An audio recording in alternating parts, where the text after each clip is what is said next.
क्या आप भी एबीजी को देखकर घबरा जाते हैं? क्या आपको एबीजी देखकर समझ नहीं आता है इस पेशेंट की डायग्नोज क्या है? सो आइए आज हम एबीजी के बारे में जानते हैं। एबीजी की फुल फॉर्म होती है आर्टीरियल ब्लड गैस। इसके अंदर 4 हमारे मेजर डायग्नोज आती हैं: respiratory alkalosis, respiratory acidosis, metabolic acidosis, metabolic alkalosis. Respiratory alkalosis में हमारा जो पीएच है वो इंक्रीज़ हो जाता है और PaCO2 की वैल्यू डाउन हो जाती है। ठीक।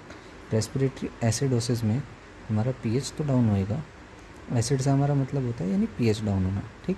जबकि PaCO2 की, जब कार्बन डाइऑक्साइड की मात्रा बॉडी के अंदर ज़्यादा होएगी तभी तो वो एसिड बनाएगा, तो इसीलिए PaCO2 की वैल्यू हाई होती है।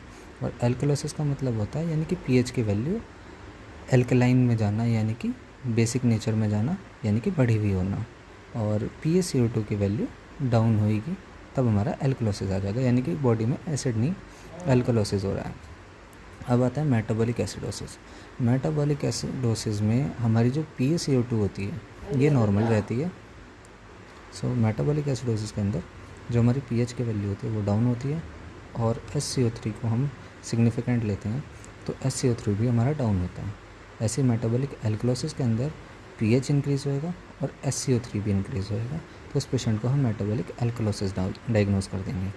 और इसे याद करने की सिंपल ट्रिक है रोम: रेस्पिरेटरी अपोजिट, मेटाबॉलिक इक्वल। यानी कि रेस्पिरेटरी में हमारा पीएच और PaCO2 अपोजिट चलता है और मेटाबॉलिक में पीएच और SCO3 दोनों इक्वल चलते हैं, यानी कि सेम डायरेक्शन में डाउन होते हैं या अप होते हैं।